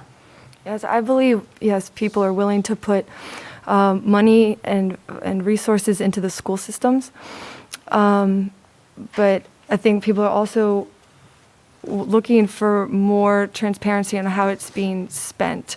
currently. So yes, we invest, we set aside money to upgrade and maintain the buildings we have. You asked about improving the quality, the air systems, the HVAC systems.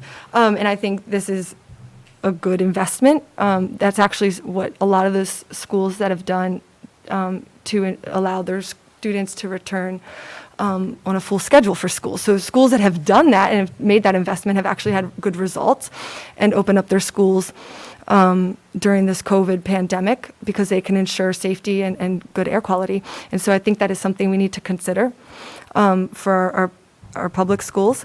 And again, I think people are okay putting money into it. It's just following the trail. How does the money actually get used and how it gets implemented and evaluated and the performance and how it's documented and making sure that it's transparent.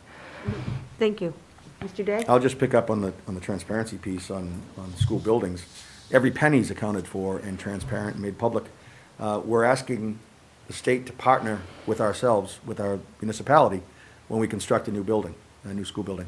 So if you look at the MSBA process, every penny has to be accounted for. The town has to vote on a debt exclusion or an override in order to fund that. The state steps forward and gives you a reimbursement of a healthy percentage of those funds that are going to be spent on the schools. Every single penny is transparently accounted for. Every bid for work at those schools is accounted for and plainly available to anyone who wishes to look at it. Mrs. Harrah? Do you have any more comments? Okay, thank you. Okay. We'll start with Mrs. Harrah on this next one. Would like to get your comments on your positions on the ranked choice voting Massachusetts ballot question for 2020. Well, it sounds nice. People like choice. Choice is good. In fact, it was the lack of choice that motivated me to run for office since my opponent, Mr. Day, was running unopposed. I believe, again, around choice, voters are excited that an independent candidate is running. 60% of voters in our district are actually independents, non-party candidates. So I think people want choice, but I also think it's choice happens before the election. Choice happens when we allow newcomers get into the race and how the ease of entry is set up. There's a huge administrative burden, the financial constraints for people, especially independents who are new to this, that limits getting choice on the ballots. One thing, if people want to cycle through and get more choice, one way is to impose term limits to ensure we get fresh ideas and fresh perspectives. Specifically ranked choice voting, some would argue that it appears to give people a second vote if their first choice doesn't win. And so I think there is one alternative you can consider is to allow runoff elections when there's a close race that doesn't get 50% of the majority vote. So I think there's still time to consider the different pros and cons to this. Thank you. Mr. Day? Thank you. I'm not a fan of ballot initiatives. I think they're often pushed forward by single-issue advocacy groups. They're written like a sledgehammer, and the proponents push that forward. And it usually requires the legislature to step in at the end and clean up some of the unintended consequences. That said, I recognize they are part of our lawmaking process here in Massachusetts. I'll say our system of government for close to 250 years is the greatest experiment in self-governance in the history of the world. We've worked to improve it constantly. Reference earlier was made to the 19th Amendment, the history. 13th Amendment, ending slavery. 14th Amendment, cementing the concept of equal protection into the laws. We've had great improvements there. We've improved our voting methods this year. The legislature led by expanding voting, by expanding the early voting process as well as the mail-in availability to ensure that people can be safe and secure when they vote. Sometimes we get it wrong, right? You've got instances of poll taxes that are used in a racist manner to disenfranchise individuals. You've got moves requiring voter IDs that are also used simply to disenfranchise people from their right to vote. I view question 2 really as another attempt in a long line of attempts to improve our democracy, and I support it. In principle, This is an attempt to further enfranchise every voter with the power to make sure that the elected officials actually elected actually reflect our values and reflect the values of the true majority of voters. I would think of this as an immediate runoff. You heard some individuals say we can have a runoff. This is an immediate runoff. It produces the true majority supported candidate, and I'm in favor of it. Thank you. Mrs. Harrah, do you have any? Okay. Okay, next question. We will be starting with Mr. Day. What is your opinion about the Safe Communities Act? And would you offer driver's licenses to undocumented immigrants in Massachusetts? And you have 90 seconds. So thank you for that question. It's really centered on immigration reform. And until we get grown-ups, frankly, in Washington, D.C., that can come up with a path to citizenship, with a pathway for individuals who have been here, paying taxes, living according to the laws of the land, and being productive members of our society, we're not going to have any meaningful progress on our immigration end. I've offered a bill that I hope will gain more traction in the legislature, and that's H 3274, an act relative to access justice. Sorry, this is basically guaranteeing fundamental due rights to everyone, regardless of their nationality, regardless of their status. It's fundamental rights that we as human beings are entitled to. And it does four things on that end, which I don't think we're doing right now. One, it requires that any individuals being held in a state or county facility be informed of their rights in the criminal justice system, that they don't have to speak with ICE if they're not apprised of those rights, that they're allowed to have counsel representing them. That's not happening right now. Second, it protects the identities of victims, of witnesses to crimes going forward. By not allowing prosecutors to inquire into their immigration status. That's entirely irrelevant to what the crime that they're trying to prosecute is. Third, it requires the court personnel to transport individuals back and forth to the courts. Again, regardless of their immigration status. What we're seeing now are immigration officials coming in, refusing to allow individuals to appear for their court-mandated appearance, and then using that as a means to default and deport these individuals. These are fundamental due process rights that I believe everyone's entitled to. It's what I'm pushing forward in the legislature. It's garnered support across the board as well. Thank you, Mr. Day. Mrs. Harrah, Yes, could you repeat the question? what is your opinion about the Safe Communities Act? And would you offer driver's licenses to undocumented immigrants in Massachusetts? Yeah, I think around this issue, I think we can agree that the system's not working. And so we can either leave it as is and expect the current issues to go on, or we produce a path to citizenship for people. And I think that's what a lot of people are looking for, is that you have a system in place, you have laws and policies in place. If you don't think they're working, you need to tweak them. You can do that through the legislative process. Find out why they're working, why they're not working. Make sure we know the root cause behind it, what are the proposed solutions, and work through it. And I think it's respectful to the people who have done things according to the policies and laws, who aren't always necessarily getting the same advantages. And we want to support them as well. So I think the path to citizenship, having a clear plan that's outlined that everyone can agree with, is what we need. So, Thank you. Mr. Day, do you have any? Okay. Okay, we're now going to move to the last question before we move on to closing statements, and we will start with Mrs. Harrah.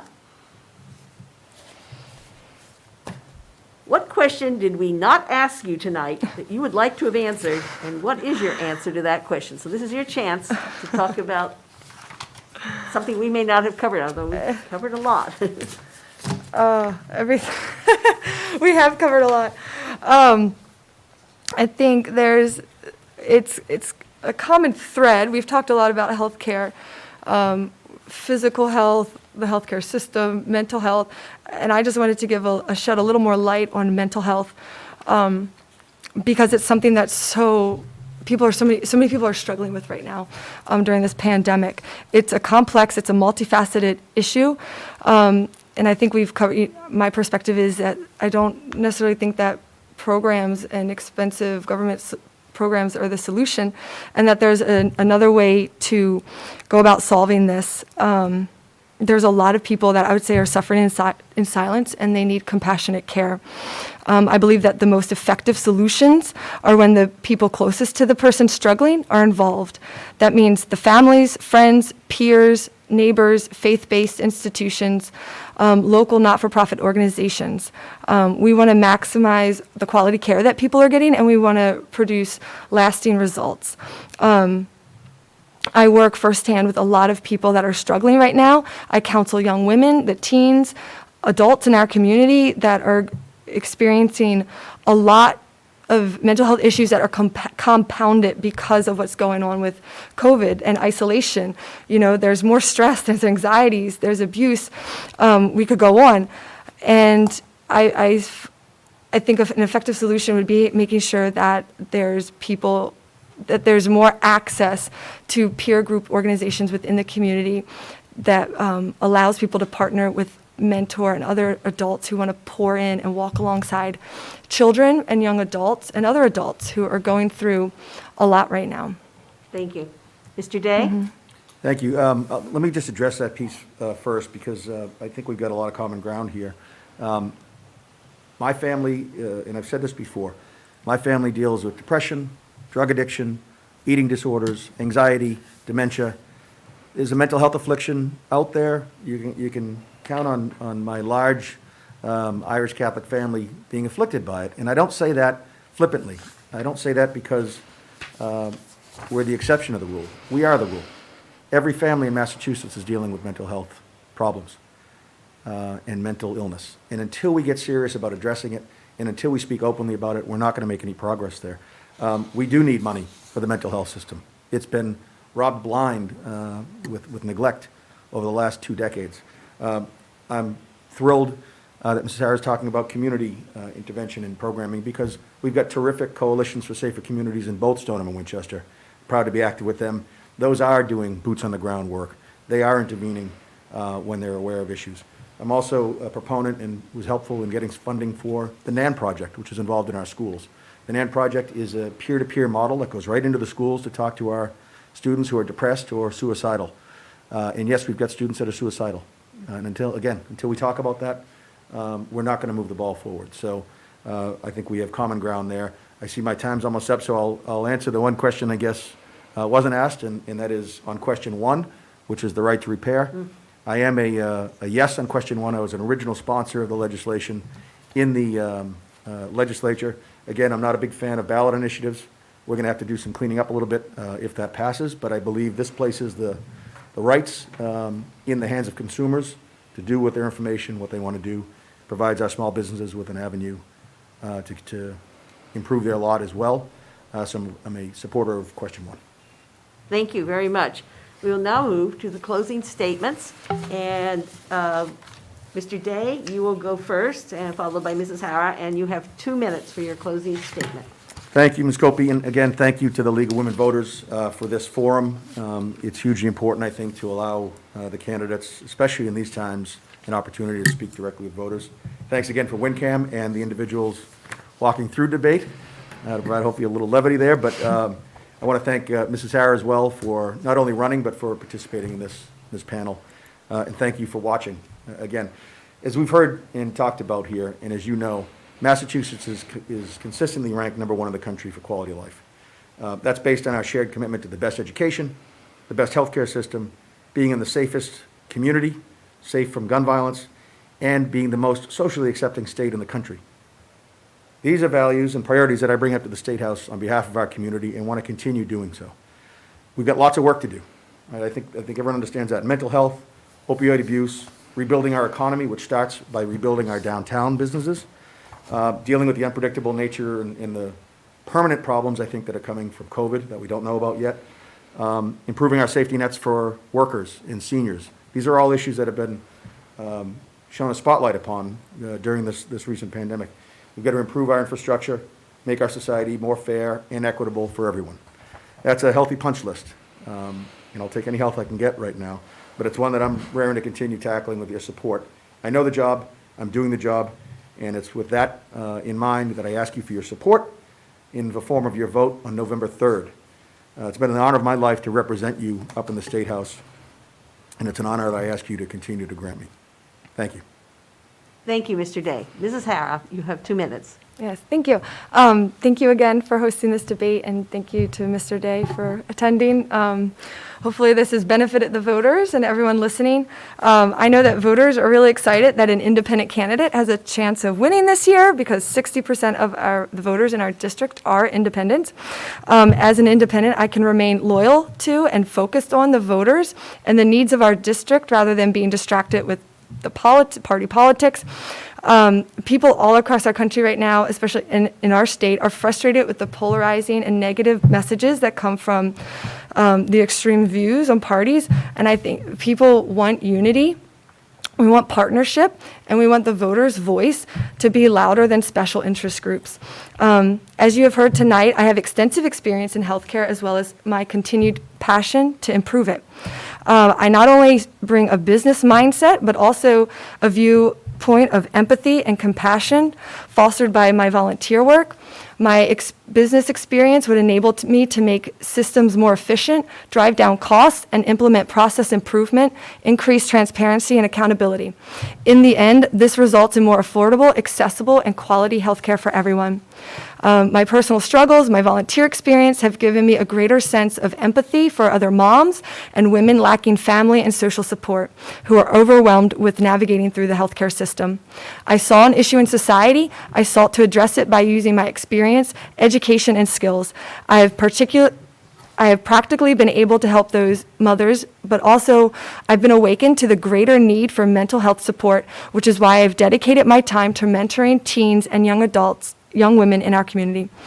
Overall, the combination of being an independent with business experience as well as volunteer experience in mental health and women's health makes me a candidate who is uniquely qualified to address these critical and pervasive issues prevalent in our society. Thank you, Mrs. Harrah. Thank you. And with that, we come to the end of our evening. I want to thank both the candidates for participating tonight. The timekeeper, I know what a difficult job you had. The WinCam staff, and I want to remind the voters to vote. Now, ordinarily, I would say vote on Tuesday, November 3rd, but in this unusual year, you have many options. You can do the mail-in voting, which has already started, or you can go to early voting in person, which starts October 17th, and if you go to the Winchester town clerk's page, you can get the details for the time for that. The last day to register to vote in the November 3rd election is October 24th.